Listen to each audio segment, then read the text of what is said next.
1922 അഹമ്മദാബാദിലെ ബ്രിട്ടീഷ് കോടതിയിലേക്ക് ഒരു മനുഷ്യൻ കയറി വരികയാണ്. യങ് ഇന്ത്യ എന്ന മാധ്യമത്തിൽ എഴുതിയ രചനകൾക്ക് അയാൾക്കെതിരെ രാജ്യദ്രോഹ കുറ്റം ചുമത്തിയതിൻ്റെ വിചാരണ നേരിടാനായിരുന്നു അദ്ദേഹം കോടതിയിലേക്ക് വന്നത്. അദ്ദേഹത്തെ കണ്ട ഉടനെ ബഹുമാനം കൊണ്ട് സകലതും മറന്ന് ബ്രിട്ടീഷ് ജഡ്ജി റോബർട്ട് സി ബ്രൂംഫീൽഡ് എഴുന്നേറ്റ് നിന്നു. അന്ന് കുറ്റാരോപിതനായി വിചാരണ നേരിടുവാനെത്തിയ ആ മനുഷ്യന്റെ പേര് ഗാന്ധി എന്നായിരുന്നു. അതെ, മഹാത്മാഗാന്ധി. ഒരു ചരിത്രാന്വേഷകൻ എന്നും ആദരവോടെ മാത്രം ഓർക്കുവാൻ കഴിയുന്ന ഒരു രംഗമായിരുന്നു അത്. എന്നാൽ ഇന്ന് പുരോഗമനത്തിന്റെ ഉത്തുംഗ ശൃംഖത്തിലെത്തി എന്ന് അഭിമാനിക്കുന്ന നമ്മുടെ പുത്തൻ കാലത്ത് ഒരു കുറ്റവാളി പ്രതിക്കൂട്ടിലേക്ക് കയറി വരുന്നു. അയാളെ കണ്ടുകൊണ്ട് ബഹുമാനാദരവുകളോടുകൂടി ജഡ്ജി എഴുന്നേറ്റ് നിൽക്കുന്നു. കഴിഞ്ഞ ദിവസം ഒട്ടനവധി മാധ്യമങ്ങളിൽ കൂടി പുറത്തു വന്ന ഈ വാർത്ത കേട്ടപ്പോൾ മനസ്സിലേക്ക് ഉടൻ ഓടിയെത്തിയ ഒരു ചിന്ത ഇതായിരുന്നു: ഈ കേട്ട കഥ സത്യമാണെങ്കിൽ, സത്യമാണോ എന്നറിയില്ല, സത്യമാണെങ്കിൽ നാം എത്ര കണ്ട് മലിനപ്പെട്ടിരിക്കുന്നു, എത്രയധികം പിന്നോട്ടടിക്കപ്പെട്ടിരിക്കുന്നു. 8.5 വർഷക്കാലം, കൃത്യമായി പറഞ്ഞാൽ കുറ്റകൃത്യം നടന്ന് 3215 ദിവസത്തിന് ശേഷം സമൂഹം വളരെ ആകാംക്ഷയോടെ കാത്തിരുന്ന വളരെ സുപ്രധാനമായൊരു കേസിന്റെ വിധി വന്നിരിക്കുന്നു. അതെ, സമൂഹ മനസാക്ഷിയെ ഞെട്ടിക്കുന്ന വിധി. ദിലീപ് കുറ്റക്കാരനല്ല. മലയാള സിനിമയിലെ ഒരു മുൻനിര നടിയെ ഓടുന്ന വാഹനത്തിൽ കയറി വലിയ സാമ്പത്തിക രാഷ്ട്രീയ ക്രിമിനൽ സംഘബന്ധങ്ങളില്ലാത്തൊരു പ്രതി ബലാത്സംഗം ചെയ്യണമെങ്കിൽ ഉറപ്പായും അയാളുടെ പിൻപിൽ പ്രബലനായ ആരോ ഒരാൾ ഉണ്ട് എന്നുള്ള കാര്യം കേരള ജനത അടിയുറച്ചു വിശ്വസിച്ചു. പക്ഷേ കഴിഞ്ഞ 8.5 വർഷക്കാലം ആവർത്തിച്ച് വിശ്വസിപ്പിക്കുവാൻ ശ്രമിച്ചിട്ടും കോടതിക്ക് അത് ബോധ്യമായിട്ടില്ല. അല്ലെങ്കിൽ പ്രോസിക്യൂഷൻ പറഞ്ഞ പ്രതി ശരിക്കും പ്രതിയാണെന്ന് കോടതിക്ക് ബോധ്യപ്പെട്ടിട്ടില്ല. പിന്നെ ആരാണ് പ്രതി? കൊച്ചിയിലെ ഷൂട്ടിംഗ് ലൊക്കേഷനുകളിൽ വല്ലപ്പോഴും നക്കാപ്പിച്ച ദിവസക്കൂലിക്ക് വണ്ടി ഓടിച്ചു നടന്നൊരുത്തൻ. അവനൊരു സുപ്രഭാതത്തിൽ സിനിമയിലെ അതിപ്രശസ്തയായ സ്ത്രീയെ ആക്രമിക്കുവാനും അവളുടെ ശരീരഭാഗങ്ങൾ മൊബൈൽ ഫോണിൽ പകർത്തുവാനും ഒരു വെളിപാടുണ്ടാവുന്നു. അതുവരെ 10,000 രൂപ ഒരുമിച്ച് കാണാത്തവൻ ആ ഒരൊറ്റ ആഗ്രഹത്തിനു വേണ്ടി ആ സ്ത്രീയുടെ ഡ്രൈവറടക്കം 5-8 പേർക്ക് ലക്ഷങ്ങൾ പ്രതിഫലം നൽകി കൂടെ നിർത്തുന്നു. അതുവരെ തികച്ചൊരു 100 രൂപ പോലും അക്കൗണ്ടിൽ ഇല്ലാത്തവനിൽ നിന്നും അവന്റെ ബാങ്ക് അക്കൗണ്ടിൽ ഫ്രീസായി കിടക്കുന്ന ലക്ഷങ്ങൾ വിട്ടുകിട്ടുവാൻ വേണ്ടി അമ്മയുമായി കോടതിയെ സമീപിക്കുന്നു. ഈ സംഭവങ്ങളിലൊന്നും യാതൊരു അസ്വാഭാവികതയും നമ്മുടെ കോടതിക്ക് തോന്നിയില്ല.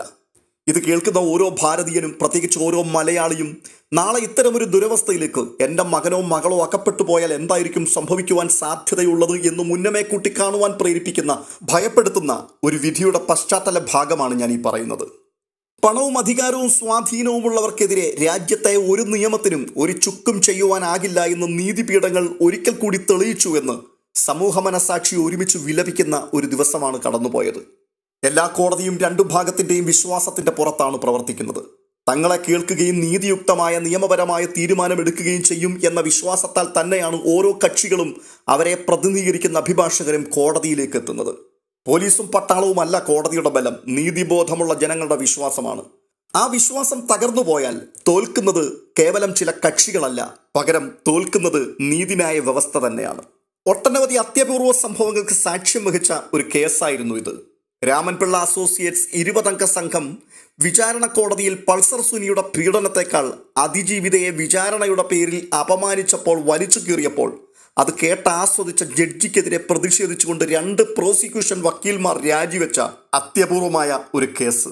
ഏറ്റവും സുരക്ഷിതത്വമുള്ള ഇടം എന്ന് നാം കരുതുന്ന കോടതി, ആ കോടതിയുടെ കസ്റ്റഡിയിലുള്ള മെമ്മറി കാർഡിന്റെ ഹാഷ് വാല്യൂ മാറുകയും ആ മെമ്മറി കാർഡ് ചോർന്നു പോവുകയും ചെയ്തു എന്ന് പറയപ്പെട്ട കേസ്. അങ്ങനെ ചോർച്ച സംഭവിച്ചു എന്ന് പറയുന്ന ഈ മെമ്മറി കാർഡ് അതെങ്ങനെ ചോർന്നു പോയെന്നും അതിന്റെ പിൻപിൽ ആരായിരുന്നു അവതരിച്ചതെന്നും അതിനെക്കുറിച്ച് യാതൊരു അന്വേഷണത്തിന് ഉത്തരവുമിടാത്ത ഒരു കോടതി, ഒരു കേസ്.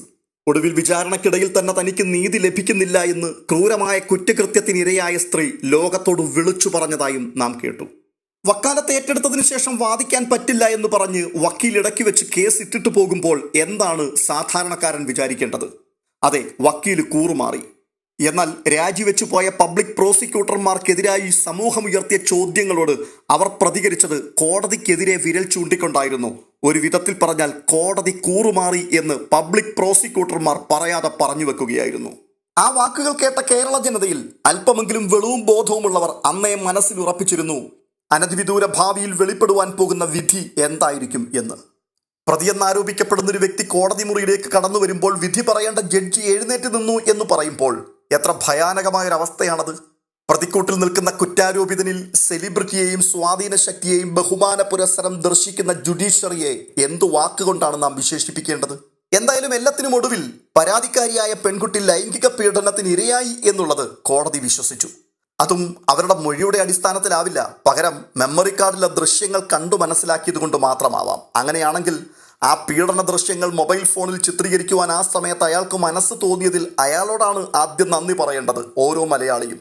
ഇല്ലായിരുന്നുവെങ്കിൽ പീഡിപ്പിക്കപ്പെട്ടു എന്നുള്ള ആരോപണം പോലും അടിസ്ഥാനരഹിതമാണെന്നും വ്യക്തിവിരോധം തീർക്കുവാൻ വേണ്ടി അവൾ കെട്ടിച്ചമച്ച കള്ളക്കഥയാണ് ഇതെന്നും അവിടെ വാദിക്കപ്പെട്ടേനെ ഈ കോടതി അതും ചിലപ്പോൾ വിശ്വസിച്ചേനെ. എന്തായാലും 8.5 വർഷത്തെ നിയമ പോരാട്ടത്തിനൊടുവിൽ അവൾ പരാജയപ്പെട്ടു. ഇപ്പോഴും ജനങ്ങൾക്ക് മുൻപിൽ തെളിവായിട്ടുള്ള, കോടതിക്ക് അതൊരു തെളിവായി തോന്നുന്നില്ലെങ്കിലും ജനങ്ങൾക്ക് മുൻപിൽ തെളിവായിട്ടുള്ള ഒരു കൂട്ടം കാര്യങ്ങളുണ്ട്. അത് അവർ ആവർത്തിച്ച് ചോദിച്ചു കൊണ്ടിരിക്കുകയാണ്. കോടതിയിൽ സമർപ്പിച്ച സീൽഡ് കവറിലുള്ള ആക്രമണ ദൃശ്യങ്ങൾ 3 തവണ ദുരൂഹമായി കോടതി ജീവനക്കാരാൽ ഓപ്പൺ ചെയ്യപ്പെട്ടു. രാജ്യത്ത് തന്നെ ഇങ്ങനെയൊരു വാർത്ത കേൾക്കുന്നത് അപൂർവം. എന്തിന് അത് തുറന്നു? ആരത് തുറന്നു? അത് തുറന്നു പരിശോധിച്ചതിന്റെ ഉദ്ദേശം എന്തായിരുന്നു? കോടതി അറിയാതെ എന്തിന് അത് ചെയ്തു? കോടതിക്ക് അതേക്കുറിച്ച് ആശങ്കകൾ ഉണ്ടായിട്ടില്ല. അതേക്കുറിച്ച് അന്വേഷിക്കുവാൻ ഒരു ഉത്തരവ് പുറപ്പെടുവിക്കുവാൻ പോലും കോടതിക്ക് തോന്നിയിട്ടില്ല. അതിന്റെ കാരണം ഇപ്പോഴും അജ്ഞാതമായി തുടരുകയാണ്. പൾസർ സുനിയുമായി തനിക്ക് മുൻപരിചയമില്ല എന്ന് പറയുന്ന ദിലീപ് സുനിക്ക് അയച്ച 1 ലക്ഷം രൂപ എന്തിനു വേണ്ടിയായിരുന്നു? ദിലീപാണ് തനിക്ക് പണം നൽകിയതെന്നും തന്നെ കൊണ്ട് ഈ കൊട്ടേഷൻ ഏറ്റെടുപ്പിക്കുകയായിരുന്നുവെന്നും ഈ ക്രൂരകൃത്യം തന്നെ കൊണ്ട് ചെയ്യിച്ചത് ദിലീപ് തന്നെയാണെന്നും അയാൾ തുറന്നു പറഞ്ഞു. എന്തിനാണ് അയാൾ അങ്ങനെ ഒരു പച്ചക്കള്ളം പറഞ്ഞത്? ദിലീപും പൾസർ സുനിയും തമ്മിൽ യാതൊരു തരത്തിലുള്ള ബന്ധവുമില്ലാത്ത സ്ഥിതിക്ക് അങ്ങനെ ഒരു ഭോഷ്ക്ക് അയാൾ കോടതിയെയും സമൂഹത്തിന്റെയും മുൻപിൽ തെളിവുകൾ ഹാജരാക്കി വിളിച്ചു പറഞ്ഞിട്ടും അവർ തമ്മിൽ ബന്ധങ്ങളുള്ളതായും പരിചയമുള്ളതായും തെളിയിക്കുവാൻ പ്രോസിക്യൂഷന് കഴിഞ്ഞില്ല എന്ന് എന്തുകൊണ്ടാണ് കോടതി നിരീക്ഷിച്ചത്? സിനിമാ സംവിധായകനായ ബാലചന്ദ്രൻ അദ്ദേഹം കൈമാറിയ ഈ കേസുമായി ദിലീപിനെ കണക്ട് ചെയ്യിക്കുന്ന ദിലീപിന്റെ സംഭാഷണങ്ങൾ എന്തുകൊണ്ടാണ് അത് കോടതിക്ക് മുഖവിലക്കെടുക്കുവാൻ കഴിയാതെ പോയത്? ദിലീപിന്റെ സഹോദരന്റെ ഫോണിൽ നിന്നും കണ്ടെടുത്ത ആക്രമണ ദൃശ്യങ്ങൾ ഏതു വഴിയിൽ അയാളുടെ ഫോണിലെത്തി? ദിലീപിന്റെ സഹോദരന്റെ ഫോണിൽ തന്നെ അത് എത്താനുള്ള കാരണം എന്തായിരുന്നു? അതേക്കുറിച്ച് കോടതിക്ക് എന്താണ് അഭിപ്രായം പറയുവാനുള്ളത്? സാക്ഷികളുടെ മൊഴി മാറ്റുവാൻ ശ്രമിച്ചതിന്റെ ഡിജിറ്റൽ തെളിവുകൾ പുറത്തു വന്നു.